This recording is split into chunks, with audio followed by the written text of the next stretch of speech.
Pedir apenas para todo mundo dar o ok aí para a gravação. Gravando, não é? Já começamos. Boa tarde a todos. Meu nome é Daniel Chaves, eu sou docente da Universidade Federal do Amapá. A gente está começando mais uma aula na graduação em História.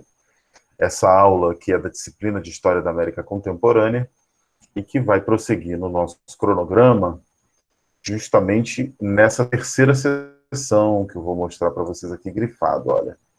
É a sessão que vai tratar do assunto oligarquias e populismos contemporâneos na América Latina. Hoje é dia 19 de dezembro de 2020, é a nossa última sessão desse ano, apesar da disciplina continuar em 2021, e para tentar enriquecer, na verdade eu tenho certeza que vai enriquecer em muito a nossa disciplina, de pontualmente convidar pessoas que têm um conhecimento ilustre, que têm um notório saber em áreas do conhecimento, ou até mesmo em questões temáticas, problemas, já que essa é uma disciplina muito voltada para uma ontogênese das questões mais importantes, dos conceitos históricos mais importantes. Então, para tentar contribuir, eu tenho certeza que ele vai trazer muita coisa legal para a gente, tomei a liberdade de convidar para estar conosco o professor que está já aqui na sala, o professor Yuri, que é professor do quadro permanente da Universidade Federal do Amapá. Nesse momento, ele está realizando uma cooperação e está em São Paulo, na Universidade Federal do Estado de São Paulo. Correto, Yuri? É isso mesmo? Isso. Isso. E, nesse sentido, mostrei aqui para vocês que a aula de hoje tenta justamente observar um assunto que eu poderia fazer várias abordagens para começar tematicamente, depois de falar do conceito de América Latina. A gente discutiu muito, Yuri, a tese dos conceitos possíveis para dar conta do que é essa territorialidade em termos contemporâneos. Fomos naquela longa pesquisa que o Leslie Bethel apresentou na Estudos Históricos, um artigo muito importante sobre o Brasil e a ideia de América Latina em perspectiva histórica, super rico. Eu acho que é um texto que deu uma contribuição muito grande. E, nesse momento, eu fiquei pensando como é que a gente, tematicamente, começa a atacar os temas e confrontar as questões para poder, justamente, falar em história da América propriamente dita na contemporaneidade. Talvez por uma opção pessoal, eu acho que também é inevitável, né? A gente não consegue, eu acho que nem deve abandonar nossas marcas, nossas perspectivas, nosso ponto de observação da história. Talvez por realmente reconhecer que há uma relevância intrínseca à questão das relações de poder na América Latina, na América do Sul, na Bia Yala, no hemisfério ocidental, como a gente quiser trabalhar, mas pareceu muito importante chamar um debate sobre oligarquias e populismos contemporâneos na América, como uma forma de tentar dar conta de um conceito que, na minha opinião, é basilar, ou dois conceitos que são basilares. Um conceito parece não haver nenhuma grande polêmica a respeito da sua validade heurística, que é o conceito de oligarquia. O conceito de oligarquia intimamente associado etimologicamente e conceitualmente à ideia das relações de poder e do poder para poucos, né?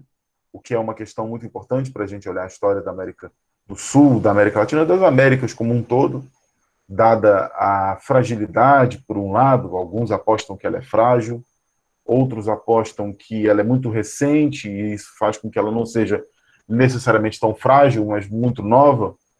Ideia de relações políticas liberadas, autônomas, emancipadas, em torno do que são as próprias classes sociais, os conjuntos da sociedade no nosso continente. Essa discussão sobre oligarquias, porque ela acaba trazendo algumas discussões importantes e tem conceitos que ainda poderiam, inclusive, estar sendo explorados aqui, como o de elite, por exemplo.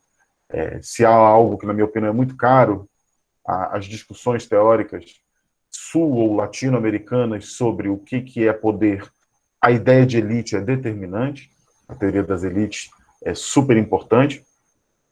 Mas há um segundo conceito aqui, que o Yuri é um especialista, que é um conceito muito polêmico, talvez um dos conceitos mais polêmicos da historiografia política das Américas. Eu diria que no mundo também. Apesar disso ser uma preocupação, a preocupação dos populismos, que incide, o Yuri vai falar um pouco disso, sem dúvida alguma, incide de forma sobremaneira existente no continente americano. Então, a ideia dos populismos, das variáveis, das varianças, das diversas interpretações do conceito de populismo, na minha opinião, são muito caras para a gente falar em história das Américas, e ainda mais na contemporaneidade. Porque é um fenômeno que, visivelmente, mesmo nas mais liberais das democracias americanas, e eu falo, obviamente, dos Estados Unidos, especialmente no período em que Andrew Jackson foi o presidente da República nos Estados Unidos, mas nós poderíamos falar de cada país nas Américas, sendo verificada a aparição e tendo a aparência do populismo. Então, eu queria dar boa tarde para o Yuri. O Yuri tem uma vasta pesquisa sobre a história das Américas na contemporaneidade, especialmente, eu vou dizer até em termos natais, né, da sua nascença em história da Argentina contemporânea, mas também se dedicou no período, desde quando se tornou professor efetivo do quadro da Universidade Federal do Amapá, na história social e política das Guianas, que é algo que para nós é muito caro, e ainda um campo muito, talvez seja, não sei se o Yuri vai concordar, eu já vou começar a conversar com ele agora, fazendo essa pergunta, talvez seja, Yuri, o campo mais marginalizado, mais lateralizado, digamos, se a história e a historiografia das Américas contemporâneas também são histórias subregionais. Não sei se você concorda. Boa tarde, Yuri. Seja bem-vindo. Boa tarde, Daniel. Obrigado pelo convite. Muito honrado de estar aqui na sua aula. Boa tarde a todo mundo, Adolfo, Amanda, Arte, Larissa. Eu concordo. Acho que as Guianas é pouco visitada pela nossa historiografia, né? Deveria ser mais. Tem várias coisas, né? Várias nuances, né, para explicar isso, mas, de fato, você já solta aqui a questão do populismo? Pois é, o que a gente está interessado aqui em observar o problema do populismo? Eu acho que a gente já colocou algumas questões aqui preliminarmente, né, Yuri? A respeito de como os populismos são, em uma variada forma, algo presente, de forma constante, de forma regular, ainda que com diferentes padrões. E a primeira questão que eu queria pedir sua ajuda para falar com a nossa turma é o seguinte: você acredita que o conceito de populismo é um conceito válido para a gente poder conversar com a história e a historiografia das Américas, ou é um conceito, na sua opinião, datado? Vejamos só, aqui a gente teria, Yuri, duas grandes hipóteses. Eu diria que é muito mais do que isso, mas tentando começar a abrir, a alongar o debate, eu diria que nós temos duas grandes interpretações, eu não sei se você vai concordar comigo, sobre o papel do conceito de populismo e a aparição do conceito de populismo nas Américas. A primeira é de que ele é um conceito datado, que o populismo foi algo que aconteceu muito pontualmente, no primeiro, ou em algum lugar entre o primeiro e o segundo ciclo de substituição das importações, ou seja, de um processo basilar que visava criar as condições para constituir algo, economia nacional em industrialização nas nações sul-americanas e latino-americanas, ou seja, se constitui um certo consenso interclasse, intergrupo, intersetorial nas sociedades para constituir um governo forte, conciliador das classes, para gerar as condições de governabilidade necessárias para criar o desenvolvimento. E isso acontece, ou teria acontecido, nessa hipótese de trabalho, em vários lugares, com vários nomes, em várias formas. No Brasil, com Vargas, na Argentina, com Perón, no México, nós teríamos o Partido Revolucionário PRI como uma possibilidade, o cardenismo, né? Nós teríamos tido, em algum lugar, no Paraguai, também com diferentes momentos, com diferentes formas, algo em torno do stroessnerismo. Nós teríamos tido diferentes momentos do populismo, mas o populismo é resultado de um momento político. O populismo é, portanto, nessa interpretação, um conceito histórico, que é dado num espaço e num tempo pontuais. E uma outra tradição interpretativa contrasta um pouco essa tese, dizendo que o populismo ele se deu originalmente num dado contexto histórico. Mas tal qual, por exemplo, o fascismo ou o socialismo, como toda ideia política, o conceito existe num espaço e num tempo, mas ele progride, ele sofre mutações, ele se adapta. Então, o populismo, o fascismo, o imperialismo, as diferentes aparições, as tentativas de captura de um momento, o populismo nasce lá, mas ele progride e ele se modifica. Ele é um apelo ideológico, ou é uma estratégia política que não desapareceu. Então, são duas grandes correntes interpretativas. Eu não sei se você concorda, eu gostaria que você falasse um pouco sobre essa visão, já em uma ampla coerência com o que a gente tenta fazer aqui na disciplina, né? Para a gente fazer uma deontologia do conceito de populismo, quer dizer. A gente falar, ele é histórico ou ele não é? O conceito de populismo ele está presente na história, num pedaço dela, ou esse pedaço pode polinizar, pode germinar em diferentes momentos da história, ser transplantado, ser modificado, sofrer todo tipo de transformação possível. Acho que você já pode soltar aí a mão, soltar a voz, conversar com a gente, falar um pouco sobre a sua experiência de pesquisa nesse campo. Mas antes eu queria desejar a todos novamente uma boa tarde. Como a gente está no meio de uma pandemia que visivelmente recrudesce a segunda onda no país, queria desejar a todos saúde. A gente já passou de novo da marca de 1.000 mortos, não é brincadeira, são 1.000 brasileiros morrendo por dia, são 1.000 brasileiras morrendo por dia, são famílias em luto. E então eu queria desejar a todos saúde, para vocês, para as famílias, para os amigos de vocês, para que a gente consiga sair vivo, literalmente, desse momento. Yuri, o que você acha? O conceito de populismo é histórico ou ele é transhistórico? Excelente pergunta. Também, para dizer isso, também lamentar a gente não poder estar pessoalmente, né? Estar por internet, por conta dessa pandemia, desejar a todos nós, né? Sorte e força para superar esse momento.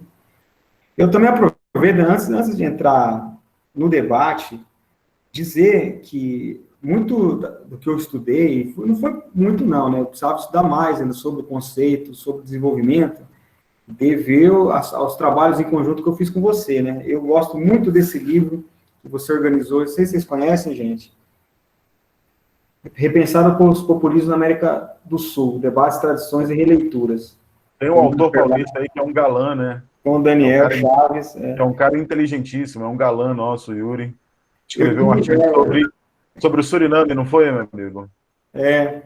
Então, por conta do convite gentil que você me fez para escrever nesse livro, eu fui aí mais ainda pesquisar, né? Eu pesquisei mestrado, doutorado, Relações Brasil-Argentina. Então, como era Vargas e Perón, o período, né?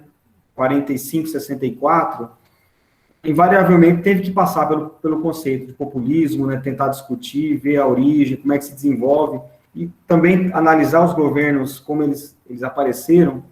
Então, mas eu diria que depois eu fui tentar com mais sistemática, né, uma sistemática melhor, a partir desse livro que você me convidou. Né? Então, um agradecimento também. Eu diria assim, o populismo, sem dúvida, é um conceito muito contemporâneo ainda, né? É impressionante como ele continua no debate. Eu até aproveitei, Daniel, você me fez um convite, eu tenho um grupo lá na Argentina, né? Até não falava muito no WhatsApp, aproveitei para falar com os colegas, olha, populismo e tal, já me mandaram um monte de artigos mostrando que se produz, 2020, se produz muito sobre populismo, quer dizer, então não está batido o martelo ainda, quer dizer, nem vai estar na história quando o conceito é plural, amplo, multifacético, né? Você tem várias escolas, perspectivas, possibilidades de análise, né? Então essas coisas vão se desenvolvendo, vão se desenrolando. Então, e é uma quase que, agradeci os colegas lá tal, é uma quase unanimidade sobre populismo, mas é o seguinte, olha, o conceito é impreciso. Quer dizer, cada um utiliza de uma determinada maneira. É difícil achar consensos assim. Até acho, mas é um conceito polissêmico, né? Então, tem até um livro que eu gosto muito, que eu usei também, Populismo e Neopopulismo na América Latina, o problema da Cinderela. É um texto argentino, de historiadores argentinos, que eles dizem assim, olha, o populismo parece aquele sapato de Cinderela, parece que ele existiu em algum lugar, mas a gente não consegue chegar nele, porque sempre tem as exceções, né? O Vargas foi populista um pouco, mas não foi ao todo. O Perón foi um pouco, mas também não foi. O Lula foi populista, mas não foi. O Bolsonaro é populista. Então, até nisso, né? Ele é tão alargado, parece que ele existe com começo, meio e fim, em algum lugar na história existiu, mas é difícil achar, né? Esse livro também comenta sobre isso. Dito isso, eu diria que o populismo tem a característica de ser um conceito de negativo. Quer dizer, ninguém se auto-intitula um político populista. É difícil, diferente do liberalismo, né? Você pode falar, olha, eu sou liberal, comunismo, olha, eu sou um comunista, eu sou um socialista, né? Mas a gente não vai achar alguém dizer, olha, eu sou um populista. Porque populismo ficou a pecha de uma coisa negativa. Acho que começa por aí, para a gente poder ir encaminhando uma discussão, né? Meu juízo, assim. Ele aparece, eu estava pesquisando, em 1954, num artigo de um dos intelectuais brasileiros, tinha sob o comando aquele Hélio Jaguaribe, escreveu o que é o ademarismo, né? Para tentar conceituar o que era o governo Adhemar de Barros. Vocês sabem, Adhemar de Barros foi um político aqui paulista, estado de São Paulo, né? Tinha aquela coisa da demagogia, de falar diretamente com o povo, dizer assim, olha, o Estado, as leis, né? Isso aí é tudo freia o desenvolvimento, importante é a relação direta com o povo, então, só que era hiper mega corrupto. Ele tinha essa questão do discurso popular, mas isso nos anos 50, hein? Estamos falando de 70 anos atrás, mas tinha, então, discurso popular, mas a questão da corrupção. Aí, o que é o ademarismo? Surgiu esse conceito de populismo no Brasil. E aí ele ficou preocupado. Ele era o rouba mais faz? Foi ele que criou? Acho que era, que passou depois para o Maluf, rouba mais faz. Ele criou o seguinte slogan político, rouba mais faz. Exatamente. E eu acho assim, Daniel, eu não sei, eu acho que o populismo, porque ficou também uma coisa muito marcada da América Latina, né? Embora os primeiros populismos, o primeiro populismo tenha sido o populismo russo. E acho que cabe eu falar alguma coisa, porque no século XIX, na Rússia, havia o czarismo, né? Então, um Estado absolutista, saindo da servidão, não tinha eleição, não tinha parlamento, não tinha constituição. E apareceu um grupo de pessoas que, em 1870, né, organizaram, eram intelectuais, né, estudantes, organizaram um grupo chamado Terra e Liberdade, Zemlya e Volya, que era assim, a ida ao povo. A ideia, olha, nós somos intelectuais, as universidades, e o povo russo é analfabeto e não sabe de política, então a gente tem que ir ao povo. Então vamos educar o povo. 1870. Então, eles começaram a ir nas aldeias, na zona rural, né? Falou, olha, existe uma coisa chamada socialismo, olha, existe uma coisa chamada igualdade. Esse grupo ficou conhecido, então, como populistas. Os Narodniks. Né? Eram os Narodniks, Yuri. Exatamente. O nome deles em russo eram os Narodniks, Os Narodniks, né? E é interessante, você falou de um primeiro aspecto aqui do populismo, Yuri, que eu achei que você foi direto ao ponto, né? Quer dizer, o populismo, ele é um conceito que envolve uma relação direta entre o líder, enfaticamente, ou o conjunto de forças que estão aglutinadas por uma liderança, e ele tem um amplo apelo de uma relação direta para, ou supra, ou até mesmo anti-institucional, o que é muito importante. Ou seja, o que a gente está observando na apresentação aqui do Yuri, no bate-papo do Yuri com a gente, que já mostrou que veio, né, fora de série, fantástico, é que o populismo, em primeiro lugar, ele tem, se não um pé atrás, ele tem uma rejeição às instituições. Ele é anti-institucionalista, portanto. Porque, apesar de ser um processo que ocorre dentro de um certo grau de democracia, né, Yuri? Ele convive com a democracia, ele é vizinho da democracia, mas ele tem uma rejeição com relação às instituições, é isso? Pois é, eu acho esse também um ponto polêmico, né? Eu acho que na América Latina, eu acho que os três exemplos clássicos, né? Perón, Vargas e Lázaro Cárdenas, no México, né? Perón na Argentina, Vargas no Brasil, Cárdenas no México. Eles vieram para a história com a crise dos anos 30. Então foi uma crise terrível na quebra da Bolsa e tal. E a partir de 30 é como se fosse uma crise oligárquica, do Estado oligárquico, mas ainda as instituições na América Latina não fossem capazes de absorver as massas por uma democracia burguesa, uma democracia institucionalizada, com eleições, com jornais, com partido, com propaganda. Então, a ideia, aí uma interpretação, não sei se... eu tirei isso do Alberto Age, que é um cara também lá, professor da Unesp, de Araraquara, se não me engano. Ele vai dizer, olha, o populismo surge na América Latina como uma crise do Estado oligárquico. Então, uma forma de inserir as massas na política, mas a forma subordinada, né? Não as massas com suas próprias lideranças, os operários com sua própria liderança, os trabalhadores, mas com políticos do establishment que se dizem representantes dos trabalhadores, né? Vamos dizer, olha, a gente está aqui para fazer a política dos trabalhadores, mas nós somos da instituição, mas então com esse viés anti-institucional que você se referiu, né? Acho que é curioso isso, né? E quase que se fosse assim, outro autor, Daniel, não sei se você chegou a trabalhar, José Luiz Romero, né? Eu trabalhei porque é um historiador argentino, o filho Luiz Alberto Romero também foi um historiador muito famoso, né, na Argentina. O filho é vivo ainda. Ele diz, olha, o populismo é uma política de esquerda feita por gente de direita. Uma definição muito interessante, né? Uma direita voltada para a esquerda, né? Então, é uma tentativa, eu acho, ao fim e ao cabo também, eu acho que passa por isso, uma tentativa de modernização do Estado na América Latina, em termos de revolução passiva, a gente pode usar, né, como Gramsci falava, pensador italiano lá da primeira metade do século XX, que é uma restauração, uma tentativa de modernização do Estado, inserindo as massas, mas sem uma verdadeira revolução. Então, é algo... Olha só que legal, Yuri. Como o que você está falando coincide inteiramente com o que o Emerson Urize serve, que é um autor de uma resenha muito bacana, sobre um livro muito bacana, que é O Populismo e Sua História, do Jorge Ferreira, um manual dos mais importantes sobre a história do populismo. Ele vai justamente ao encontro do que você está abordando. Olha só. Classicamente, existem três grandes formas de abordagens analíticas do populismo. Ele pode ser estudado como um fenômeno de origem social, como uma forma de governo ou uma ideologia específica. Em qualquer de suas formas, o populismo necessita de alguns elementos básicos para se concretizar.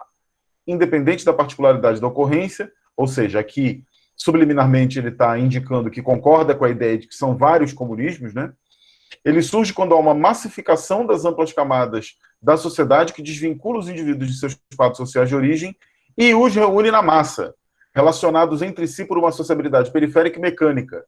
Quando há uma perda da representatividade e da exemplaridade da classe dirigente, quando há a presença de um líder dotado de carisma de massas. Olha só, mais à frente ele concorda de novo contigo, Yuri. que diz assim: o sentido de populismo que passou para a história tem uma carga altamente negativa do ponto de vista semântico, né, Yuri? O que você acha? É por aqui? É quase porque foi criado por determinadas elites culturais, né, que não gostavam dessa tradição política, de um certo jeito de se fazer política, né?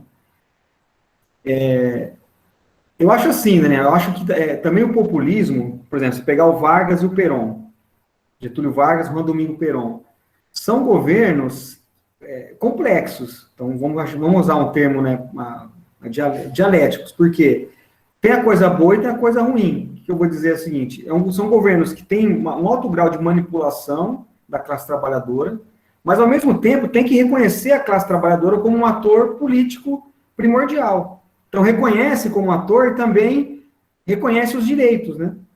O Vargas, nós tivemos a CLT, a carteira de trabalho, uma série de direitos, 13º, e na Argentina também. A Argentina, até mais, né, teve um processo de distribuição de renda nos anos 50, com o peronismo no poder, com o Perón, que foi uma coisa extraordinária. Aí você vai falar, bom, eles manipulavam, mas por um lado. Por outro lado, eles tinham que reconhecer coisa que o Estado oligárquico pré-30 não fazia.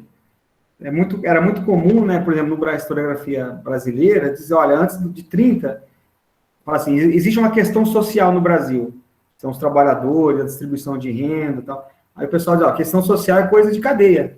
Quer dizer, só você botar na cadeia quem faz greve, quem reclama, isso pré-30. Então, o Estado oligárquico quer dizer o quê? Não consegue absorver o conflito social.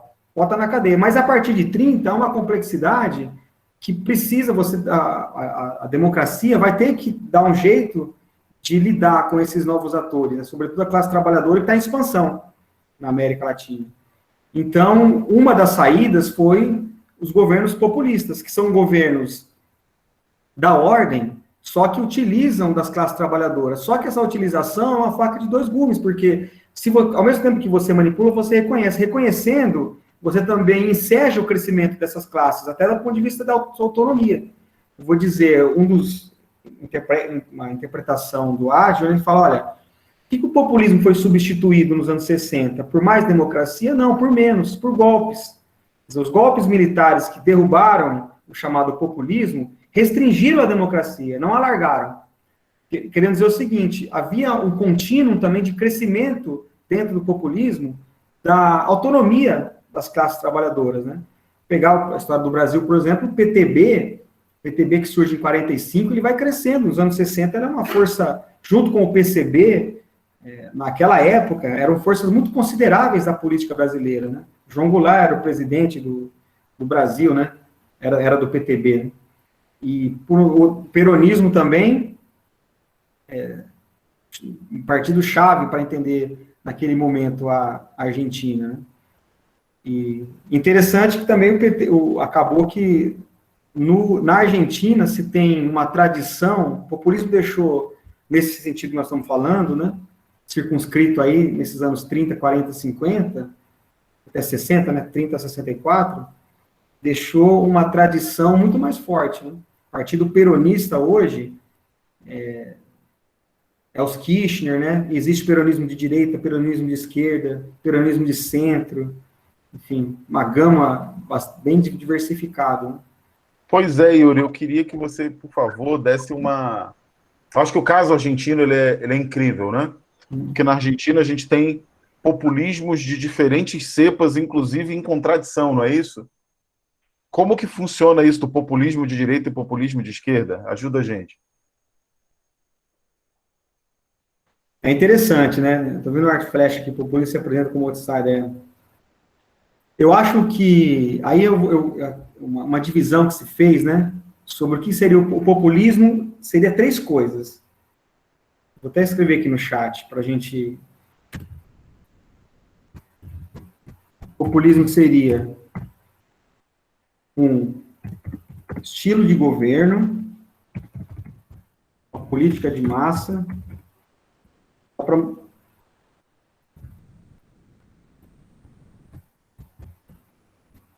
um regime político. Então, você pode ter um estilo de governo populista, uma política de massa populista e um regime político populista, né? Por exemplo, estilo de governo, até o estilo de um governante, de um presidente, né? Você fala, olha, em tal lugar, tá vendo, o Bolsonaro está sendo populista. Às vezes, a maneira que ele falar, mas ele não está num regime populista, mas ele tem um estilo populista, né? Pode falar, o Lula também tinha um estilo de falar de forma populista, mas não era um regime, né? Ou você pode falar, uma política de massa populista, que é no sentido também de governar com as classes trabalhadoras, no sentido de direito, de a carteira de trabalho, reconhecendo os sindicatos, mobilizando os sindicatos a todo momento, né? Essa é uma política também de massa que se faz. E aí um regime político talvez seja a parte mais avançada, e talvez aí tanto o Lázaro Cárdenas no México, né, e o Perón na Argentina tenha sido modelos mais fortes, a meu juízo, até mais que o Vargas, né. Mas aí, como é que é, né, o populismo de direita, né? Eu acho que seria mais nessa questão do estilo de governo. Quer dizer, eu tenho um contato direto com as massas, eu falo ao povo, eu digo que o judiciário me atrapalha, que o Congresso me atrapalha, e que quem é que em relação ao presidente e povo, então é estilo de governo. E com isso, eu posso governo com a direita, né? Pela direita, assim, desmontando, enfim, com políticas mais afinadas ao capital do que ao trabalho, né? Na Argentina isso é muito comum. A Argentina tinha... eu preciso pensar mais, né? Porque eu já estudei isso há algum tempo, mas existia o populismo que chegar perto do fascismo, né? Os peronistas que eram do comando de caça aos comunistas, e eram peronistas. Então era um peronismo de direita, né? Pensava a questão de relação direta com as massas, mas de um ponto de vista conservador. Mas eu acho assim, né, nesse sentido, pessoal, né, Adolfo, Daniel, Larissa, todo mundo que está aí, não sei, vocês também comentem aí, né? Eu acho que essa questão da política de massa, ela meio que desaparece por conta das novas configurações da sociedade contemporânea, né? Quer dizer, nós tivemos, a partir dos anos 70, uma chamada reestruturação produtiva.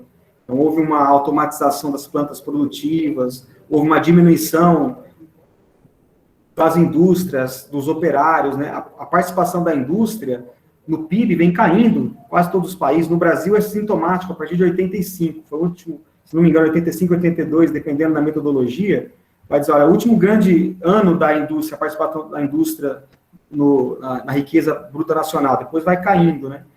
Então, você tem também políticas neoliberais acopladas à reestruturação produtiva, que vai também diminuindo o poder dos trabalhadores e suas representações. Então, vai solapando a força dos sindicatos, vai também a questão dos direitos trabalhistas, né, isso vai diminuindo nas constituições, isso vai chamar de estado do bem-estar social, mais na Europa, né, mas aqui também no Brasil é sintomático perceber isso. Então, essa política de massa, eu acho que ela fez parte de um momento que se passou. Então, nós temos hoje, quer dizer, uma classe operária muito mais multifacética, né, flexível, ela está espalhada, não existe mais aquelas indústrias metalúrgicas com 40 mil trabalhadores num lugar só, né, 30 mil num lugar só, né, que isso dava outra vibe para o negócio, né? Então, pensar no que é uma política de massa hoje porque, grosso modo, as massas estão muito dispersas, né? E eu acho que... Já pode perguntar? Vai lá.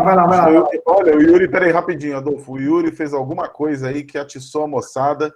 A Larissa levantou a mão primeiro, vamos respeitar a ordem, mas o Adolfo vai fazer a pergunta em seguida e eu vou... Ih, a Larissa saiu. Eu acho que ela, sem querer, apertou algum botão errado. Mas não tem problema.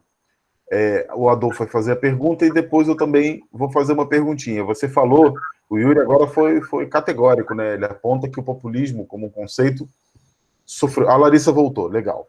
Acho que você apertou o botão errado sem querer, né, Larissa? Para baixar a mãozinha e aí acabou desligando, não, né?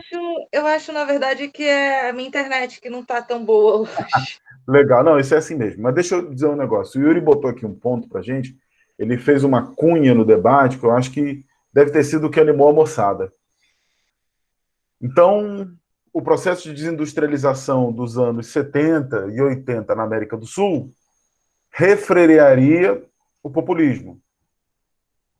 Essa é uma discussão muito interessante, até porque coloca luz sobre uma primeira tradição interpretativa. Lá no início da aula eu falei com vocês sobre o papel da liderança carismática e forte anti-institucional que desconsidera a existência das burocracias como mediadoras das relações políticas em prol de um projeto de desenvolvimento. Não é mais ou menos a predominância dessa corrente interpretativa, Yuri, que você trouxe? Se é isso, Yuri, eu já vou jogar um pouquinho de sazon aqui na conversa, olha só. Como que a gente, então, explica os fenômenos ocorridos em diferentes pontos da América do Sul e da América Latina? Primeiro, no finalzinho dos anos 90, e depois, no finalzinho da década de 10 do século XXI. Mas antes de você me responder, eu vou jogar esse temperinho, porque para muita gente, o que aconteceu na onda rosa de esquerda é populismo, né? Especialmente para pessoas que têm um papel, tiveram, inclusive, um papel muito combativo na imprensa de massa, na imprensa liberal de massa. Eu falo especificamente sobre Folha de São Paulo, eu falo especificamente sobre o Estado de São Paulo, eu falo especificamente sobre a TV Globo, é claro.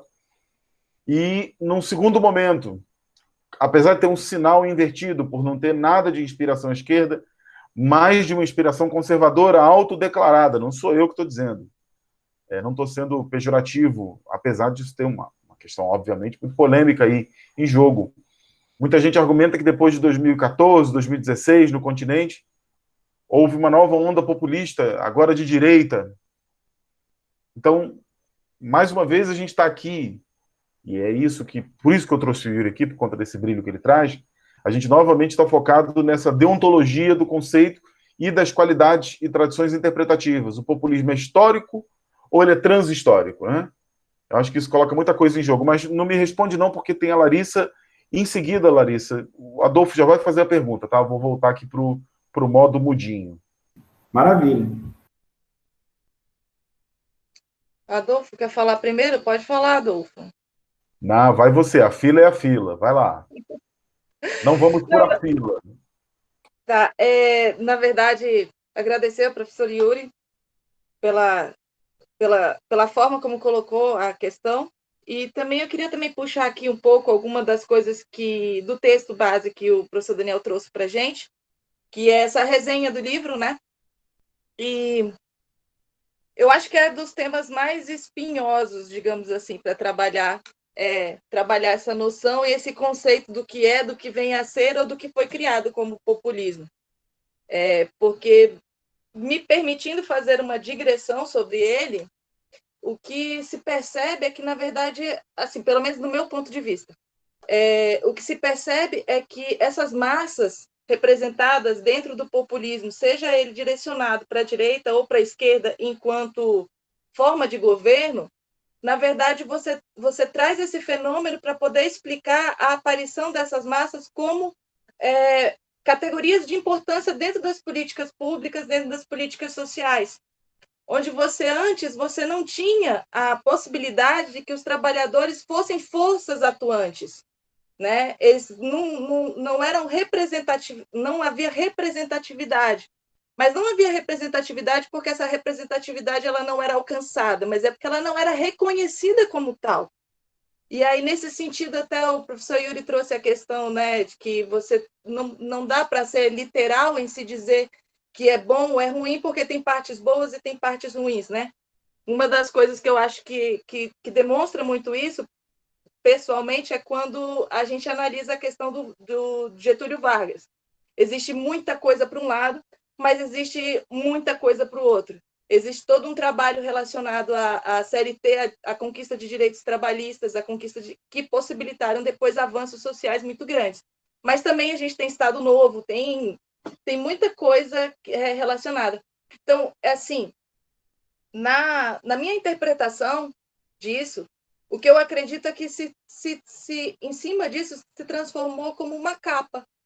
É uma capa na qual eu a coloco aonde, dependendo da minha visão, eu coloco ela. Historicamente, sempre tende-se para visão pejorativa do que seria populismo, como no texto mesmo fala, né? E aí eu vou até resgatar aqui no texto, quando fala sobre isso, até o professor Daniel já trouxe aí, que o sentido populismo passou para a história e tem uma carga semântica altamente negativa. E aí eu já faço, na verdade, uma provocação. Eu gostaria de saber quando e onde esse sentido foi passado ou foi cunhado de forma positiva. Porque eu não consigo percebê-lo.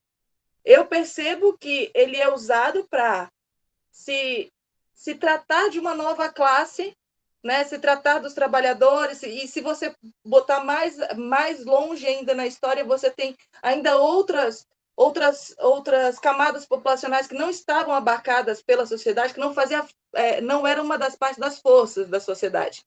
Elas sempre existiram e foram grandes, mas elas foram colocadas para os guetos e não foi colocado dentro do que seria a representatividade. Então, assim, na verdade, é mais como uma provocação, digamos assim.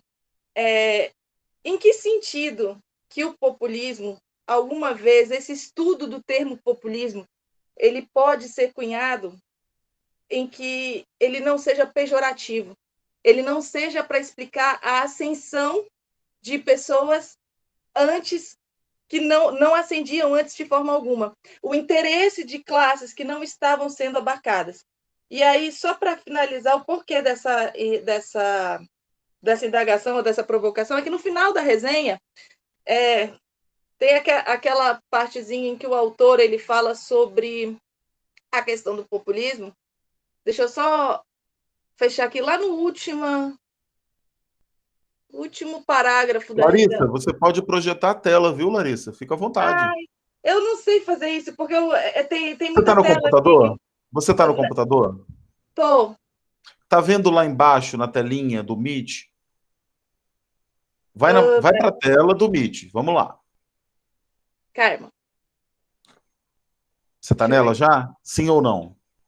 Tô. Aí você está vendo que tem uma barrinha branca no fundo? No fundo da tela, na parte de baixo?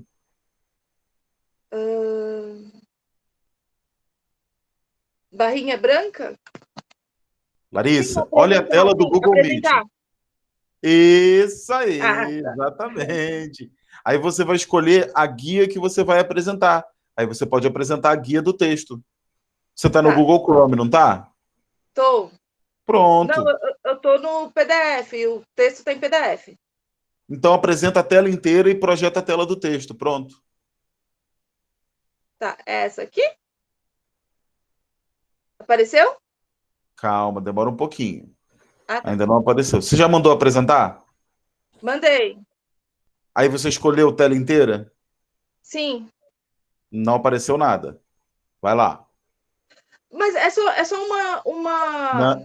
Vamos lá. Em qual parágrafo, em qual página e parágrafo? Eu exibo aqui para você. Vamos lá. Tá.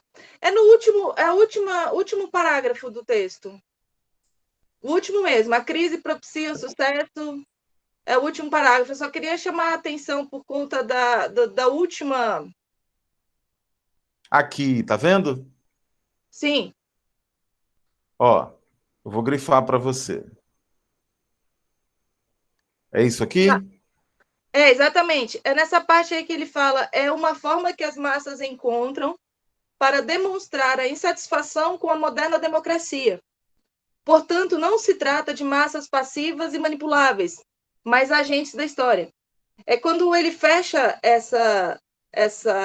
esse conceito, quando ele coloca que essa é a forma como a massa tem de demonstrar insatisfação com a moderna democracia, eu literalmente não posso discordar mais, entendeu? Por conta justamente de assim dessa capa que é colocada. Nem tudo se trata sobre demonstrar insatisfação ou não, mas a existência. É essa discussão que eu gostaria, assim, é esse ponto que eu gostaria de trazer. Até que ponto que isso é uma discussão sobre a possibilidade da existência dessas massas, antes não reconhecidas, ou se isso é, na verdade, é uma demonstração de insatisfação. Essa, eu acho que é a grande... O que ficou muito para mim em relação a essa leitura.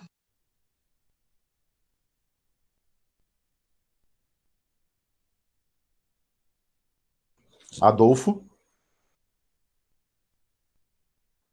Oi, estão me ouvindo bem? Muito bem, vai fundo. Sim. Bom, primeiro, quando eu vi esse tema, né, eu falei assim, caraca, o professor vai, o homem é corajoso. E agradecer, professor, por o senhor ter escolhido, né, esse tema para a discussão da turma, muito bacana.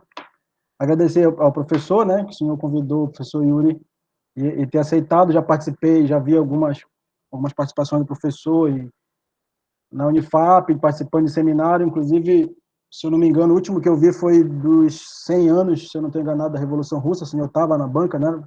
Foi, Adolfo. Pois é, foi muito bacana, muito legal. E, assim, eu tenho alguns questionamentos trazendo o texto, né, que os textos que o professor Daniel trouxe para a gente como base, né? E o primeiro, assim, que eu queria fazer, já que o professor Daniel colocou os dois conceitos, assim, duas ideias mais gerais, talvez, do que seja o populismo, um mais com mais recorte histórico, o outro mais maleável, né? E eu queria entender, já que há muita dificuldade em relação ao termo populismo, mesmo no Brasil, se há características básicas de diferença entre o populismo aqui, não só no Brasil, mas nas Américas, com o populismo fora do continente, como o professor colocou primeiro, como exemplo, o populismo russo, né? E eu tenho uma pergunta também, já que esse termo populismo tem uma grande discussão historiográfica, o texto, se eu não estou enganado, eu não sei se os dois trazem, mas o do Emerson, o Ulysses Serve, ele cunha um termo, neopopulismo. E eu queria que os professores pudessem falar um pouco mais desse termo, porque é uma certa crítica que ele faz à coletânea do professor, do coletânea do Jorge Ferreira, né? E se essa ideia de neopopulismo, na década que o professor Daniel fez o recorte aí, década de 80 e 90 do século passado, né? Como neopopulista, então, se nós aceitarmos esse termo de neopopulismo para essa galera que veio depois, então nós entendemos o populismo como realmente cabível apenas naquele recorte histórico, né, de 45 até 64, né? Pois é, dá uma ajudada aqui, olha só. Você está vendo a projeção de tela, Adolfo? Isso, estou. Dá uma lida nesse parágrafo aqui para gente, até porque outras pessoas vão assistir a aula, eu acho que dá uma ilustrada legal. Eu grifei aqui para você em azul, você consegue ver? Sim, consigo. Vai com a gente, vamos lá, como é que funciona isso? A partir do final dos anos 80 e início dos anos 90, inicialmente em outros países latino-americanos, que não o Brasil, abre-se espaço para uma nova matriz de análise sobre recentes ocorrências populistas. Em função das diferenças que existem entre esse novo fenômeno e as experiências anteriores, ele passa a ser chamado de neopopulismo. Nesse tipo de abordagem, predomina a tese de persuasão das massas por uma liderança carismática. A ideia original de opressão não se aplica mais por se tratar de ocorrências em democracias e a manipulação, por não ser absoluta, dá lugar à persuasão. O neopopulismo é beneficiado por uma personalização da política, própria das sociedades que alimentam uma autonomização da personalidade individual.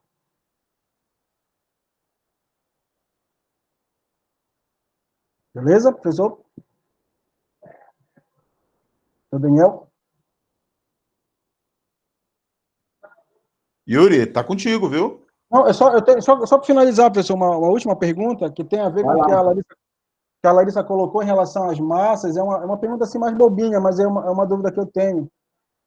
Assim, os textos, os dois textos utilizados pelo professor, escolhidos pelo professor Daniel, eles colocam essa ideia de que a massa seria a escolha do populismo pelos populistas da massa seria uma forma de reagir, né, a essa democracia que que a elite não consegue dialogar com eles, né?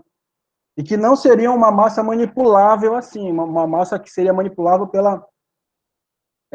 por esse pessoal populista, né? Então, eu queria entender, trazendo um pouco para essa ideia dos textos, trazendo um pouco para o fenômeno do bolsonarismo, porque o texto lhe fala que, inicialmente, também tem um pouco a ver com o que a Larissa disse, da questão da ideia semântica de uma coisa boa ou uma coisa ruim do termo populismo, é que ele foi aceito inicialmente pelos liberais, né, contra o avanço do comunismo, lá na década, no recorte histórico do início do século passado. Então, trazendo para a questão do bolsonarismo hoje, pessoas ainda tendo essa visão de comunismo no Brasil, do perigo comunista no Brasil, isso não caracteriza uma massa ainda, eu diria, apta a uma manipulação? Eu não sei se eu me consegui fazer entender nessa última pergunta. Antes do Yuri responder, aí eu digo, você que é o corajoso agora, viu, Adolfo?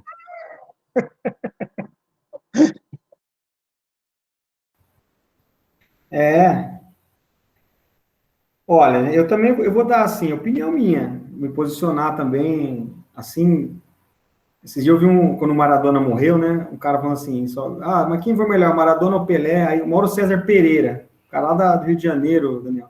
Aí ele falou assim, olha, eu acho que tem gente que pode falar que o Maradona é melhor, tem outro que pode achar que o Pelé é melhor, todo mundo tem o direito, né, dois grandes jogadores e tal.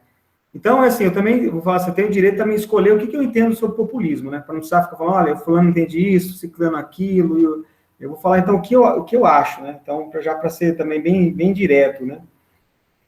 Eu acho que o populismo é muito ligado ao trabalhismo. Então, eu sigo muito aquela coisa da professora Ângela de Castro Gomes, o pessoal também, que o Daniel conhece muito bem, né? Lá do Rio de Janeiro. Fala, o populismo está ligado à valorização do trabalho, à valorização do trabalhador. Eu acho que é por aí. Não acho, por exemplo, que o PT seja um partido populista. Por quê? Porque o PT não chegou no poder enganando. Se você pegar, se a gente for rigoroso, o PT, que é um dos maiores partidos trabalhistas do Ocidente, né? O PT surgiu lá em 78, 80, com as greves no ABC, com a tarefa de acabar com o populismo. Eles diriam, nós somos antivarguistas, porque o Vargas tinha aquela questão também do sindicato de carimbo, do sindicato que é reconhecido pelo Estado, outro que não é, o imposto sindical obrigatório, várias atitudes que o Vargas tomou que o PT era contra lá no início. Então o PT surgiu. E aí, já nos anos 90, o PT vai mostrando um caminho mais de coalizão, né, vai governando prefeituras, governando estados, prefeituras importantes, tem os seus parlamentares. Quando chega ao poder em 2002, nós sabíamos mais ou menos o que era, pelo menos, o grupo majoritário do PT.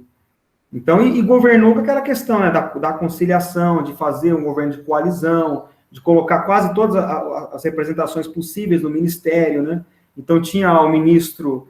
o ministro do agronegócio estava no governo, o ministro da reforma agrária estava no governo, o banqueiro estava no governo, o sindicalista estava no governo, então era um governo que juntava todas as forças. Então, não chegou e deu uma guinada, falou, o cara está manipulando. É assim que eu vejo, gente. E assim também eu vejo a questão dos governos no final dos anos 90 e 2000, aí pensando que o Daniel falou, Venezuela, outros, eu acho que foi uma tentativa pós-neoliberal, né? Teve uma hegemonia neoliberal muito grande nos anos 90, e esse neoliberalismo dos anos 90, a meu juízo, ele chegou ao esgotamento. porque no início dos anos 2000, o empobrecimento latino-americano era visível, né? A indústria muito fraca, população fragilizada, sem aqueles projetos de compensação de renda, né? As pessoas passando fome, sem concurso público. Então, acho que aí uma tentativa, falo do Evo Morales também na Bolívia, o Daniel conhece muito bem, né? Complexo aquela experiência, né? Do Chávez na Venezuela, dos Kirchner na Argentina, uma tentativa de superar o neoliberalismo, mas nos marcos do capitalismo contemporâneo. Quer dizer, do que era a correlação de força nos anos 2000. Então, não chamaria aquilo de populismo. Acho até que o Chávez, na Venezuela, que talvez tenha sido mais além, conseguiu ser mais radical, ele brigou efetivamente com a antiga classe dirigente venezuelana, né? Ele mudou o exército, mudou o judiciário, né? Hegemonizou e muito da elite venezuelana foi embora de Caracas, né? Então, não é aquele líder clássico populista que usa ou se escora na classe trabalhadora, mas para se manter dentro do establishment. Ali ele começou a montar uma outra coisa, né? Só que teve fôlego também limitado. A Venezuela é um país pequeno, depende do petróleo, né? Tem toda uma limitação econômica. Acho que essas questões do populismo, assim, que fala mais contemporâneas agora, eu vejo mais sentido nesse estilo de comunicação, de achar que, então, vamos falar diretamente com o eleitor, né, falar diretamente com a... Agora, cuidar das pessoas.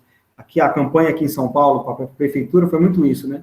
Nós vamos cuidar das pessoas, que é uma forma de discurso, né? Na verdade, a política é antiga, só que as palavras vão sendo modernizadas, né? Vão sendo adaptadas tem palavras que estão desgastadas já, né? Conceitos que já estão desgastados. Então, agora, Larissa, isso que você falou também, eu acho super importante. Por isso que o populismo é um conceito sui generis, né? Também acho uma aula genial que o Daniel fala, vamos discutir o populismo, porque o populismo é diferente do liberalismo. Você pode achar, eu sou um liberal, ou comunista, eu sou um comunista, ou mesmo fascista, daí a gente fala, não, eu sou fascista, eu sou um fascista. Agora, você não vai achar alguém que diga, eu sou um populista. Gente, tudo bem, meu nome é Yuri, eu sou populista, viu? Porque realmente é um conceito negativo, já estava na sua ontogênese, né? Na sua formação, um conceito negativo, né? Populismo, sinônimo de enganação, sinônimo de corrupção, né? Sinônimo de alguém que promete e não cumpre. E assim, agora, se você vai complexificar, na verdade, governos populistas foram até mais democráticos do que governos não populistas, né? Porque no populismo, por exemplo... Agora o Yuri botou gasolina na fogueira, hein, Yuri? Você acha? Eu tenho certeza, meu amigo, eu tenho certeza. Dá uma olhada só, tem uma coisa legal, a Larissa tá aí ainda? Ela tá ouvindo a gente? Ou ela caiu? Tá aqui, legal. Não é que eu tiro o microfone, porque eu tenho 2 nenéns. Não tem problema, ó, criança é super importante e bem-vindo em todo ambiente, viu? Criança as crianças, elas limpam o ambiente, elas melhoram a qualidade do ambiente, sempre. Não importa se está chorando, se está sorrindo. Quando tem criança no ambiente, o ambiente fica melhor. Olha só que legal. No início do século XX, Jorge Ferreira encontrou em artigos de jornais menções ao populismo e ao populista de forma positiva, utilizado em discursos dos próprios políticos. Populista, no caso, era aquele que estava próximo do povo, ouvia suas aflições e conseguia compreendê-lo. Sendo comum em sociedades nas quais a elite política encontrava-se distante das massas, onde não há canais de interlocução convencionais, o povo busca alternativas para ver serem atendidas as suas demandas.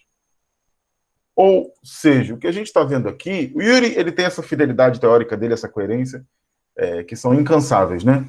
Quando aponta a tese de que o Partido dos Trabalhadores, como na onda dos partidos trabalhistas dos anos 80, surge em 79, mas está circunscrito na onda do Solidariedade, do Solidarnosc polonês, na onda de vários outros partidos trabalhistas no mundo, até mesmo na Inglaterra, que surge-se, e é interpretado pelo Anthony Giddens, não sei se você concorda comigo, Yuri, como os partidos de uma terceira via, meio liberais, meio de esquerda, uma social-democracia revitalizada, realmente uma retomada da ideia da condução das massas, mas não são populistas, são liberais para muitos autores. Eles, inclusive, demonstrando rupturas severas com relação ao comunismo real, histórico, ao socialismo real. E aí o Yuri ele vai apontar na direção que o Partido dos Trabalhadores, por exemplo, não foi um partido populista, apesar de ter uma liderança carismática, né, Yuri? Então, observem, é um debate de profunda inconclusão. O próprio Emerson, o professor Emerson Serve, quando traz o texto, se refere como as 7 vidas do populismo, porque é um conceito de uma resiliência histórica formidável. E aí eu acho que o Adolfo faz uma pergunta que é um pouco da provocação que eu também te faria, viu, Yuri? Para o debate. Mas e aí?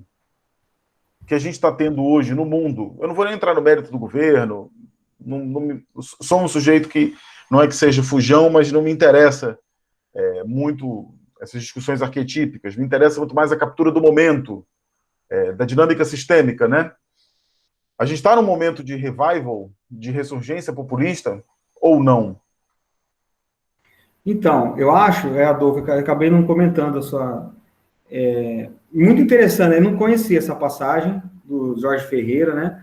Mas eu acho que era mais como palavra, né? Então, populista, né? Início do século XX, né? Interessante o termo positivo, você viu? Eu estava dando a resposta achando que sempre foi negativo.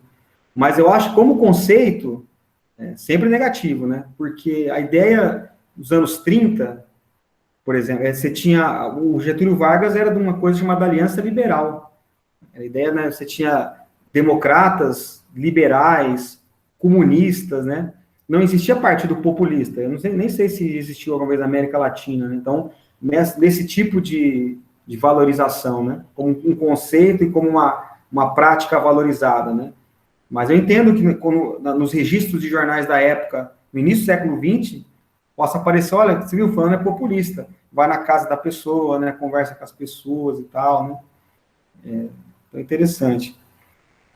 Eu acho que não, então, eu acho que bom, aí é difícil, né, porque no momento atual, as coisas estão acontecendo, né, a gente está acompanhando tudo agora, né, mas eu acho que se aquela questão, né, o populismo ligado ao trabalhismo, aos direitos sociais, de alguma maneira a construção de direitos sociais, eu acho que hoje a gente está mais por um novo neoliberalismo.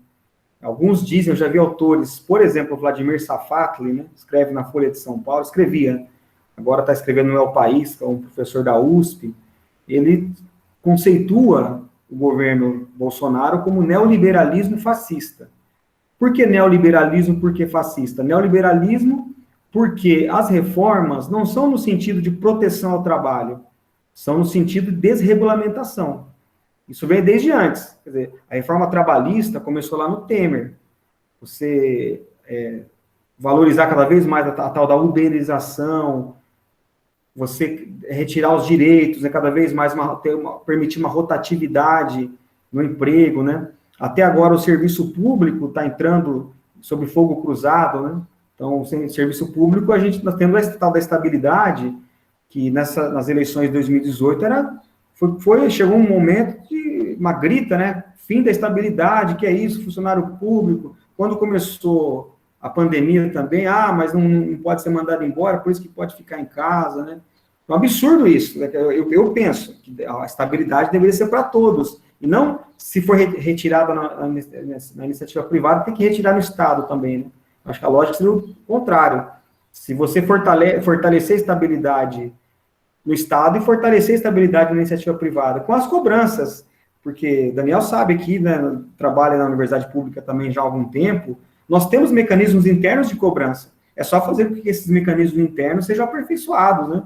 A pessoa não trabalha, vai sofrer sanção e vai ser demitida. A pessoa trabalha, tem sua estabilidade, até para poder discutir política, poder estar opinando, né? Senão vem o governo de turno e manda embora, né? Se não, coisa pior. Então, eu acho, hoje, neoliberalismo, porque vai no sentido de abertura comercial, de diminuição, enxugamento dos direitos sociais, diminuição do investimento público. A gente vê, por exemplo, o Sistema Único de Saúde ser atacado, cada vez mais vilipendiado. Então, neoliberal parece mais um neoliberalismo do que um populismo. E fascista, que o Safato lhe chama, eu não sei se eu concordo, mas porque há uma incitação à força bruta. Gente, isso está no ambiente político, né? Olha, acabou, vai ter intervenção, vai ter isso aqui, e o grito, né? Está dizendo, olha, esse governo já não é mais para todos, quer dizer, é um governo para poucos. Eu vou governar para algumas pessoas, para algum grupo. Não vou governar para todos, não. Não tem lugar para todos, né? Pegar, por exemplo, a composição, isso que eu estou falando, só para terminar o raciocínio.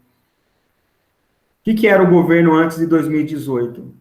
Era um governo de coalizão que tentava colocar todo mundo. Então, tinha a Cátia Abreu, que era uma grande latifundiária e tal, estava no Ministério. Mas você tinha Miguel Rosseto, estava no Ministério da Reforma Agrária. Tinha Henrique Meirelles, estava lá no governo. Mas também tinha Lupe. Então, você tentava colocar todas as forças da sociedade no governo, e o governo era um governo de coalizão. Me parece que agora, a partir de 2018, é um governo puro sangue. Quer dizer, tem uma linha que fala assim, é isso, nós queremos isso, fomos eleitos, e nós vamos governar para algum tipo, um eleitorado, não para todos. Essa é a minha impressão. Posso estar errado também, né? Meio que especulando. Quer dizer, 2018 foi uma crise exposta. Já havia uma crise, mas foram expostas as vísceras do presidencialismo de coalizão, Yuri? É isso? Acho que sim, né? Acho que sim. Acho que, como se, assim, acabasse a possibilidade de dividir o butim, né? De dividir... Mas ainda um ditado, né? Farofa pouca, meu pirão primeiro, né? Quando dava para ir para todos, ia. Mais ou menos para todos, né? Ainda de forma desigual. Eu acho que essas crises econômicas, as últimas, dizendo, olha, agora tem pouco dinheiro, tá pouco, então vai para um lugar só, né? Não dá para ir para todo mundo. E quem não receber, se vira. Vai fazer, não é o governo que vai ajudar. Eu acho que... Por isso que a pandemia jogou um dado muito interessante, né? A pandemia, em certo sentido, reverteu certas tendências, né? O governo foi obrigado a investir, foi obrigado a fazer o auxílio emergencial, obrigado. Quem é que acha que ia dar de mão beijada? Houve uma pressão, tanto da opinião pública quanto dos deputados, né? Não precisa dar, senão o pessoal vai morrer, até dos organismos internacionais, dizendo, olha, tem que dar uma ajuda, senão o pessoal vai morrer. E um país, você não pode matar a sua população, né? Enfim. Mas acho que tem um monte de gente levantando a mão, Daniel. Silêncio. Pois é, lá vem mais uma pergunta. Olha só, pessoal, respeitada a agenda do Yuri, como é que está a sua disponibilidade? Pode continuar respondendo pergunta? Está com a agenda boa? Eu tenho até as 4 horas eu estou folgado. 4 horas já começa... Mas dá para apertar um pouquinho. Então vamos fazer mais 20 minutos com o Yuri, não tem problema, pessoal. Mais uma pergunta para cada um, pode ser? Pode. Beleza, vamos lá, pessoal. A Larissa levantou primeiro, ela pode perguntar primeiro. Quando eu fui apertar aqui, ela já tinha apertado. Eu? Eu já perguntei. Ah, então tu tá com a mãozinha aqui, esqueceu de tirar. Ai, gente, desculpa. Eu não... Tem que baixar. Acabou, falou, baixou a mãozinha. Tá bom. Ai, desculpa. Inclusive, deixa eu baixar. Não tem problema. Vamos lá. Eu tinha algumas considerações sobre o que alguns colegas falaram sobre a argumentação do professor, só que eu tenho que tomar muito cuidado, como o nosso colega brincou, porque é um assunto meio delicado e eu não quero levantar algum discurso tendencioso, politizado, antipetista, ou como queira ser interpretado. Mas eu estava refletindo aqui sobre as considerações do professor, do Yuri, das quais são muito pertinentes, sobre a questão de que de fato, o governo de esquerda que antecede ao bolsonarismo, eu vou usar ele como exemplo porque é a nossa realidade recente, da nossa história contemporânea, ele de fato ele não se acende com um discurso populista das formas como o professor trouxe, né, no estilo de governo, numa política de massa e no regime político. Ele tenta executar aquela política de coalizão que é a qual ele se propôs quando se elegeu. Só que eu queria trazer à tona uma linha de raciocínio e saber se o professor concorda, se ele tem considerações ou críticas, que é o seguinte: ao meu ver, os sistemas políticos, os regimes políticos, as formas de governo, seja o comunismo, o liberalismo ou o populismo, que é o que a gente está vendo aqui, eles têm processos de transição e de modificações que elas se dão muito gradativamente ao longo do tempo. Por exemplo, na França, no período da Revolução, a esquerda eram os liberais eles eram a esquerda, depois viraram os comunistas, depois a esquerda ela se ampliou e surgiu a social-democracia, o progressismo, etc. E para mim, que quando o professor trouxe aquelas duas teses do que a gente acha que é o populismo, eu compactava mais com a segunda, que eu acho que ela aparece em momentos históricos, em processos históricos de forma diferente. Então, de fato, eu acho que há um populismo de discurso, não de governo, no bolsonarismo, mas eu acho que há certas características dos governos anteriores que podem se considerar como extremamente populistas, e aí, pegando a fala da nossa colega, da questão do aspecto pejorativo, mas não necessariamente pejorativo, e sim, mas de observação, e aí, com essa observação, a gente determina se é algo pejorativo ou não. Que, por exemplo, a gente tem nos governos do PT a ideia, não obviamente formalizada, porque isso não se caberia mais, mas uma certa modificação do que era o getulismo com a questão sindical. Porque o que o Getúlio Vargas faz? Ele garante os direitos dos trabalhadores, ele cria a CLT, ao mesmo tempo que ele controla os sindicatos oficiais, os sindicatos legalizados, por assim dizer, são os sindicatos apoiados pelo governo, e que, por sua vez, apoiam o governo. Então, isso cria um âmbito populista muito grande. E, por sua vez, os governos petistas, eles não faziam isso, eles não controlavam os sindicatos, mas, ao mesmo tempo, havia a Central Única dos Trabalhadores, sabe, que tinha grande força, tinha grande nome, tinha grande voz atuante nos movimentos sindicais, como os professores mesmo falaram, houveram muitas modificações, né, não era mais aquela coisa industrial que era antigamente, mas eles ainda eram a voz, por assim dizer, dominante no aspecto sindical. Por sua vez, então, as ideias petistas elas eram muito bem aceitas na comunidade sindical, não única exclusivamente pelo discurso que era dado, não única exclusivamente pela proposta, e sim por haver um certo controle, por assim dizer, dos sindicatos. E outra questão que eu acho que a gente não abordou aqui, mas acho que é extremamente importante nos regimes populistas, independente da era, independente do meio que ele se dá, é a questão da propaganda. Sabe, eu acho que o aspecto da propaganda, sabe, antigamente era através de manifestações, de manifestos, de panfletos. Hoje em dia a gente tem as redes sociais, que eu acho que é um grande difusor de ideias populistas, tanto autoritárias quanto democráticas, que eu acho interessante a gente abordar. Então, eu queria saber se o professor concorda, se ele pode dar uma explicação uma aprofundação sobre as modificações do populismo, porque ao mesmo tempo que ele diz que o populismo, e em parte eu concordo muito, que esse populismo que a gente fala do bolsonarismo, ele é muito mais uma prática neoliberal e fascista, mas também tem alguns aspectos populistas. Não é um governo de todo populista, isso é óbvio, a gente pode ver no projeto de governo, no plano de governo, na forma como o atual governo toca o país, mas a gente tem um discurso e um acaloramento das massas que parte para a polarização, mas que também, de certo aspecto, é populista. Então, eu queria que o professor Yuri dissertasse um pouco sobre isso. Eu acho que eu digredi muito, mas enfim, era isso. Não, perfeito. Perfeita a pergunta. Não, mas eu também acho, então, eu só para completar, eu acho que, minha opinião, assim, mas eu acho que tem práticas populistas, a gente encontra aqui e ali discursos populistas, né, estilo populista, né, talvez não haja um regime político populista, né, e, inclusive, também a questão, né, foi o Safatli que disse, né, eu também não sei se eu penso assim, eu estou raciocinando também a questão do neoliberalismo fascista, né, porque a gente pode ter também práticas fascistas, nós não temos um regime fascista, o nosso regime é uma democracia representativa, né, tem práticas autoritárias também, mas não é um regime autoritário, nós temos eleições, né, vai ter eleição amanhã em Macapá, as pessoas fazem campanha, publicam nos jornais, né, tem televisão, então o regime político é diferente, não é? Pode ser que o regime vá se fechar lá na frente, pode ser que não, né? Futuro também. Mas, dito isso, eu acho o seguinte, você tocou numa grande questão da propaganda, sem dúvida, né? Populismo tem umas coisas também, polissêmico, né?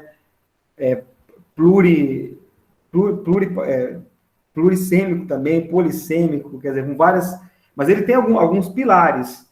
Um dos pilares, né, a política trabalhista, valorização dos sindicatos, valorização do partido ligado aos trabalhadores, da liderança carismática e também da propaganda que você tocou, né? Então, a propaganda, eu acho central, realmente, e difere um pouco aí, muito, eu acho, né? Um pouco não, muito, o populismo clássico para os dias atuais, porque o populismo clássico, Vargas, Perón, era uma propaganda política a todo momento, era acentuado, né? Olha, o sujeito trabalhador, o Brasil que trabalha, né? Então, você tinha, na verdade, o populismo trabalhava, antigo, com a mobilização, com a organização, né? Então, as pessoas nas ruas, quer dizer, apoiar o governo, as pessoas no sindicato, com as bandeiras, 7 de setembro era importante, os dias cívicos eram importantes, você trazia uma classe para as ruas e fazia com que ela ficasse mobilizada, né? Eu acho que, aí, por várias questões, nós temos governos que funcionam hoje pela desmobilização, não é mais pela mobilização. Eu sei que isso talvez seja polêmico, mas eu acho que, hoje em dia, por exemplo, os governos são muito mais, olha, deixa que nós governamos. Já elegeu, agora a gente vai cuidar aqui, vocês fiquem em casa. Vocês assistem televisão aí e tal, e deixa a gente cuidar, né? Então, essa mobilização, ela é muito menor do que antigamente. Então, isso que era o perigoso. Eu acho que por isso que os golpes militares vieram, derrubaram o populismo na Argentina, derrubaram o populismo no Brasil, né? No México não foi um golpe militar, mas também o populismo foi derrotado e foi substituído por menos democracia, não por mais democracia, porque era um medo das classes proprietárias, dessa população toda hora mobilizada. Falou, bom, por enquanto está controlando, mas quando não controlar mais? Quando essas pessoas começarem a reivindicar coisas que já não são possíveis dentro da ordem capitalista, burguesa, enfim. Então, é perigoso, o populismo serve, me parece, para um determinado período do tempo, enquanto um regime político, mas ele é muito, ele é um vácuo de poder. Quando o poder se estabelece nas classes conservadoras tradicionais, voltam a ter uma capacidade de intervenção significativa, joga fora o populismo. Agora não serve mais, porque não nos interessa um cara ficar falando, olha, viva o trabalhador, viva quem tem carteira assinada, viva o aumento dos trabalhadores, viva o salário mínimo, vamos louvar. Aí também, o populismo clássico tem muito uma articulação com a indústria nacional, né? Com a empresa, com o nacionalismo. Então, quer dizer, vamos valorizar, o petróleo é nosso, isso tudo está articulado, né?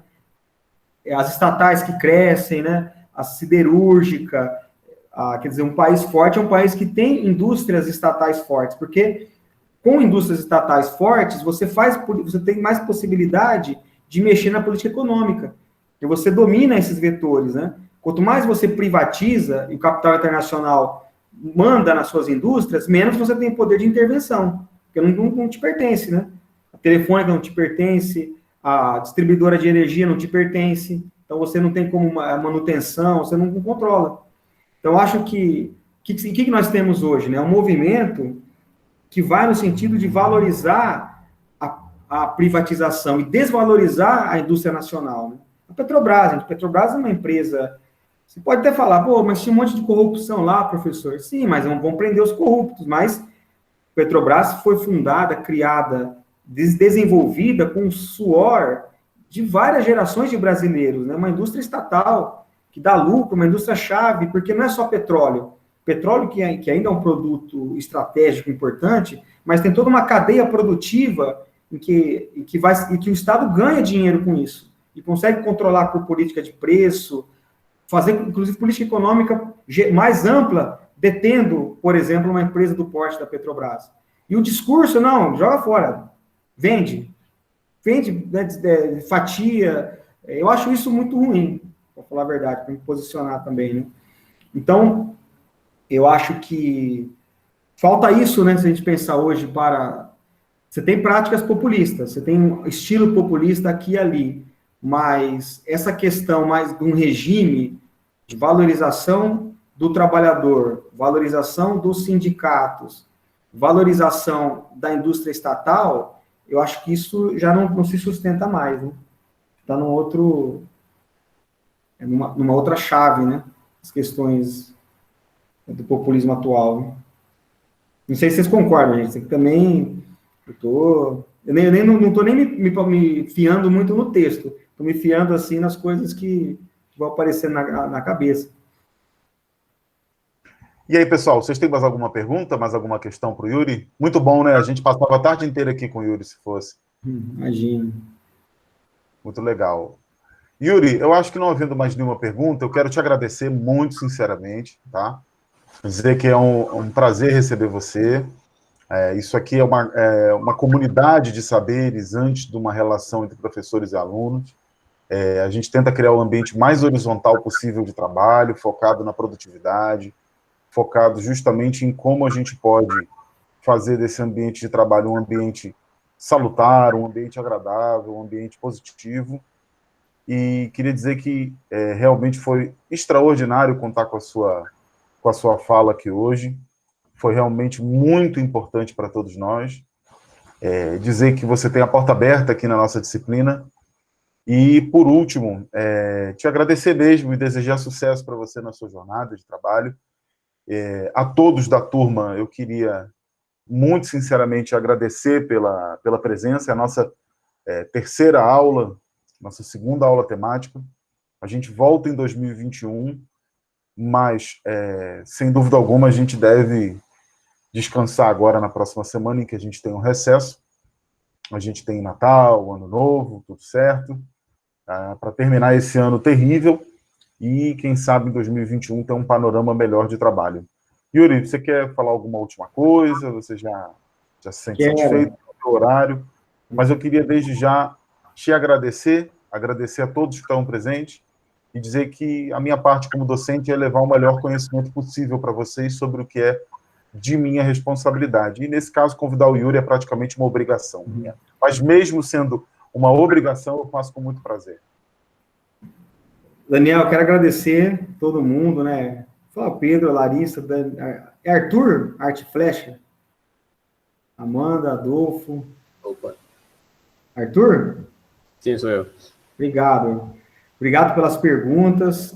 Daniel, obrigado, cara. Eu agradeço muito. Quero dizer aqui para vocês, Daniel é um amigo, além de um amigo, algo que eu me espelho. Eu me espelho muito no estilo de trabalho do Daniel, como ele pesquisa, como ele vivencia a universidade. Então, eu fico muito honrado mesmo, agradeço, né? E se tiver outra oportunidade, pode chamar, Daniel, com muito gosto. Então, só agradeço. Obrigado.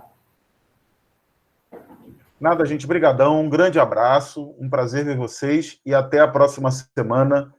Feliz 2021. Bom Natal. Saúde, força, sucesso, tranquilidade e paz para todo mundo. Yuri, um grande abraço, meu amigo. Até já. Daqui a pouquinho a aula vai estar no YouTube, tá? Eu compartilho com vocês. Boa tarde para todo mundo aí. Boas festas. Um abraço, Amanda. Abraço, Arthur. Larissa, Pedro, Adolfo, todo mundo.